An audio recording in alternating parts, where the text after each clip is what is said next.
Hey, how's it going? Hey, this is Monty Leclair with Centurion Arms, and I had a good opportunity to sit down with a good friend of mine, Bill Rapier from Amtac Shooting, and just wanted to sit down and have a little conversation with him.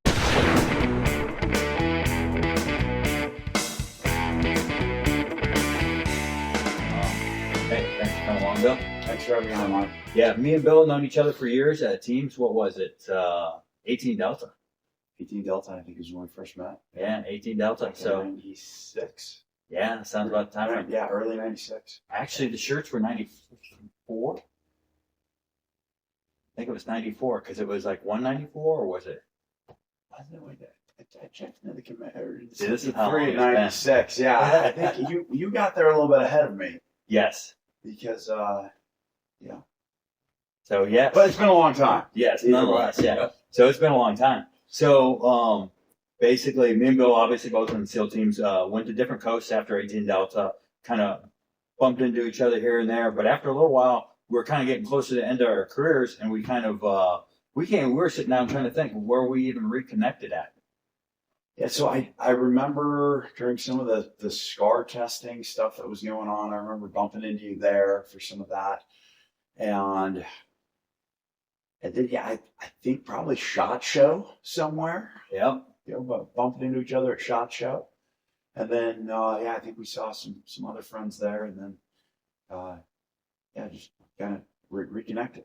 Yeah, I think, yes, because I do know at one point in time we got crowded up together with you, me, and Clint. Clint Emerson from 100 Deadly Skills. He was doing some stuff with Gear Scout magazine. So he kind of corralled us up, and we kind of done a little talk with him, and you were discussing your training, the Amtac shooting that you were getting into, and then obviously I've been doing the firearms things, but before I got out, actually, we had the business and doing certain products. Since then, we've kind of both gotten out, and then we kind of expanded on the manufacturing thing, and Bill was doing the shooting thing. So I know for us, Bill was doing a great job. I can't more highly recommend anybody else as far as skill set, shooting, seriousness. It's not something that you're just going to go do box range stuff with, where you're just focusing on like marksmanship or gun handling stuff. It's really tailored towards real world, real application stuff.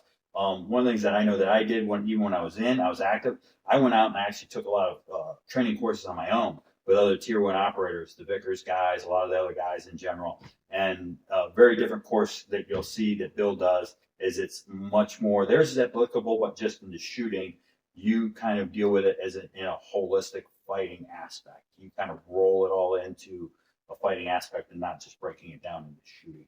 So can't highly recommend him more, which is one of the reasons why for us, we wanted to hook up with Bill when he found out he was doing the shooting and do some gun varieties that he wanted to do. So we do an Amtac pistol, which is kind of, it's got the pistol brace on it, but it's an 11.5-inch barrel. So it's more of a confined space type carbine.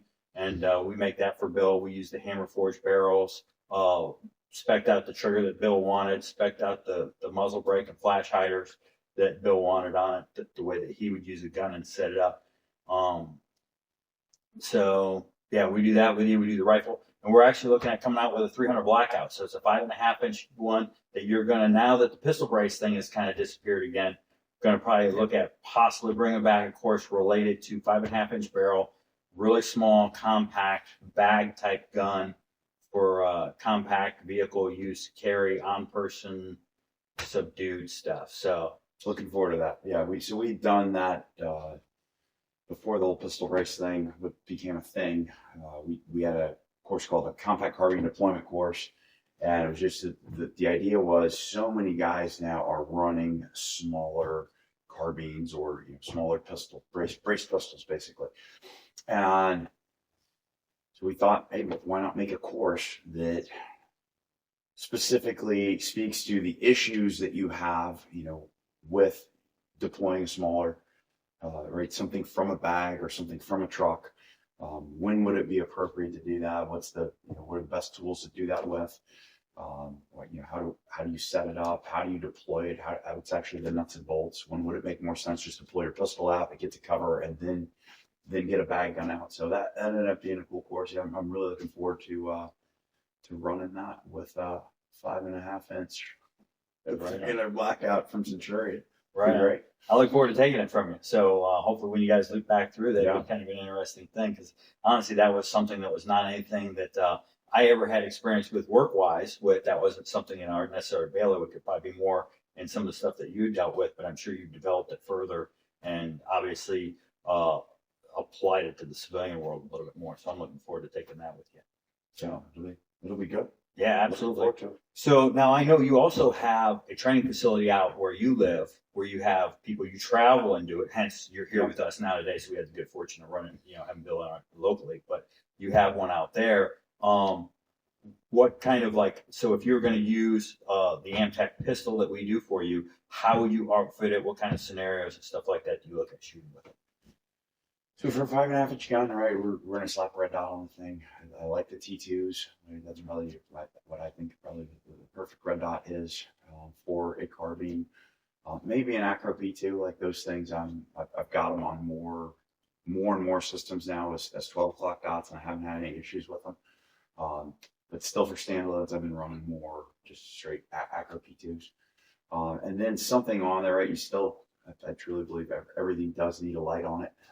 So whether you end up running a separate like a mini scout light on there, and then whatever laser you can get your hands on top of that, or the some of the Surefire stuff is nice. Their XVL stuff is nice because it's all in one, right? So I actually really like that concept in specifically for a bag gun or truck gun, right? It's not the most powerful of any of the stuff, but the fact that it's one thing that does it all is really nice, and it makes it slicker coming out, right? Because you can just have it mounted on your top rail, and it's not catching on anything, or it's catching on less stuff as you pull the thing out. So that's how I would set it up, and then go with some sort of a bag that is not from a gun company, or if you do get one from a gun company, make sure it doesn't look like it's from a gun company. I've been guilty just very recently of if we get a nice 511 one and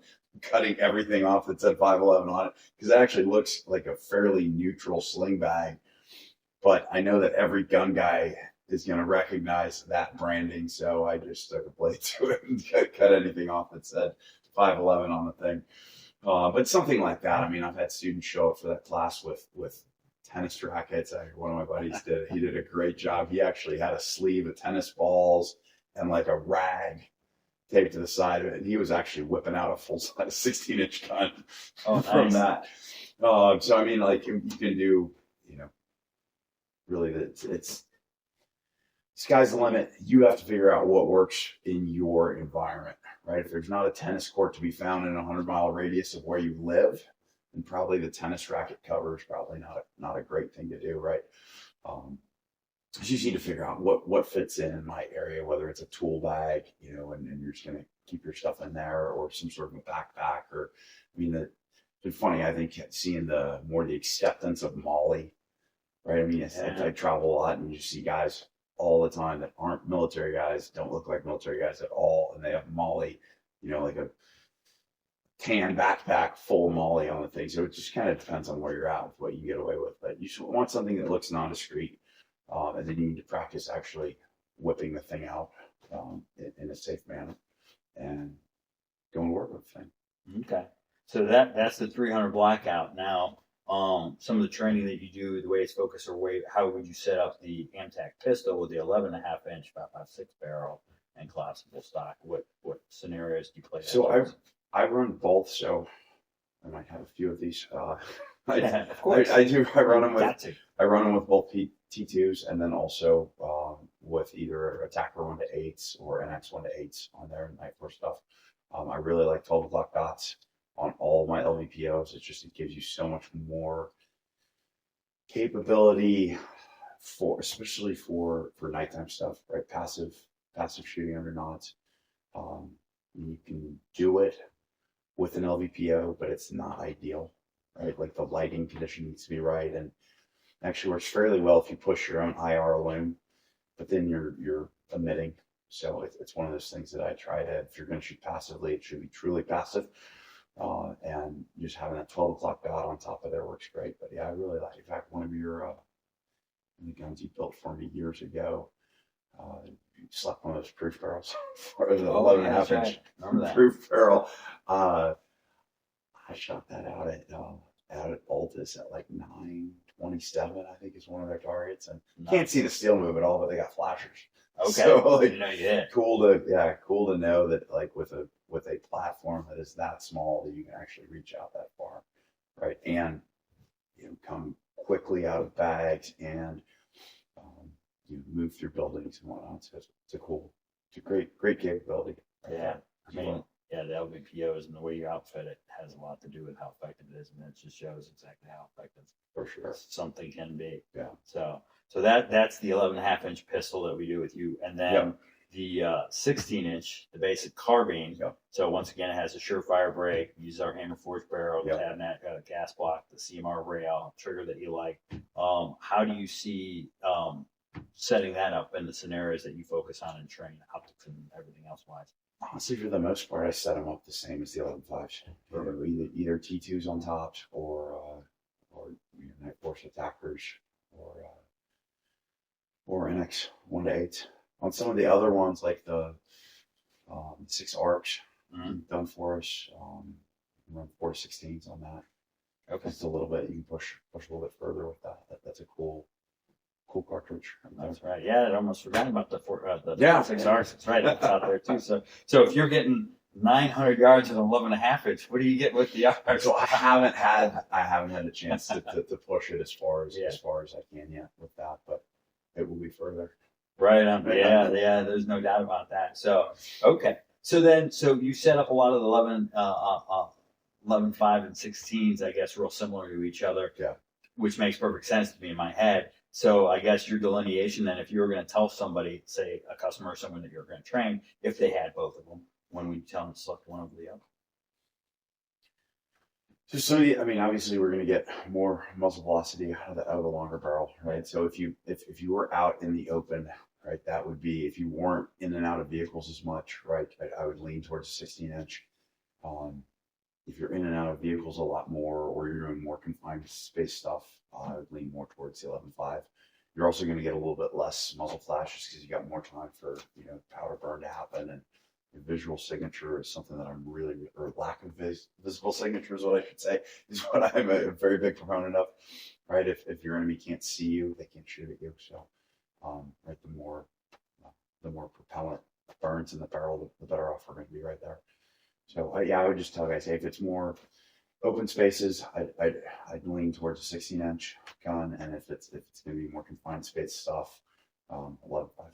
Okay, yeah, that makes perfect sense to me. So okay, cool. So that's AMTAC shooting and our stuff, and how that ties in. Now I know you may have been sitting down talking here over the last day or so.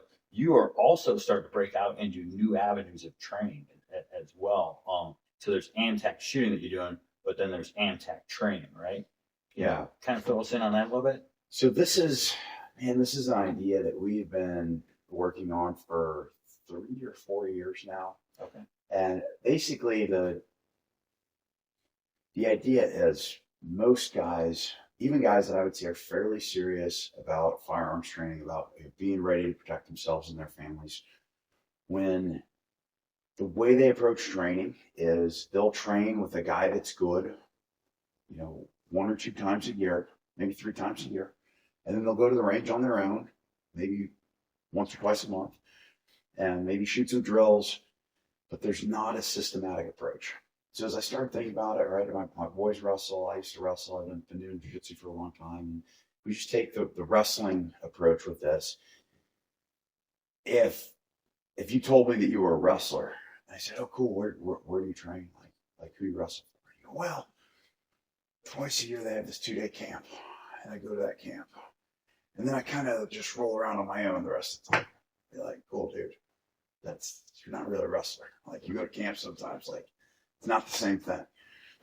And so, but so much of our firearms training, that's what that is. So what we wanted is a systematic approach to all basically 3 overarching categories of training. We have responsible armed citizen, and in responsible armed citizen, we have all of our pistol stuff, all of our pistol combatives, all of our blade, all of our striking, basic med, some basic comms, basic family dynamics, right? All of that falls under responsible armed citizen. And then we have the modern Minuteman category, and that's all of your carbine work, your precision rifle work, your environmental, your navigation, more comms, more long range comms, basically modern Minuteman skills, right? And then the third column is mindset, strategy, and fitness, right? Because we can't just be good at smashing things and shooting really well and being in shape, right? We need to be thinking shooters. We need to be, right? We need to have a systematic approach. We have to have periodicity with all of this, right? You can't just do the stuff that you like doing. You have to do the stuff that, okay, if we look at it, for the majority of us, for the majority of the civilian guys, or even the majority of civilians and law enforcement, the majority of violence that's going to happen to you will be solved either with fists or with pistols.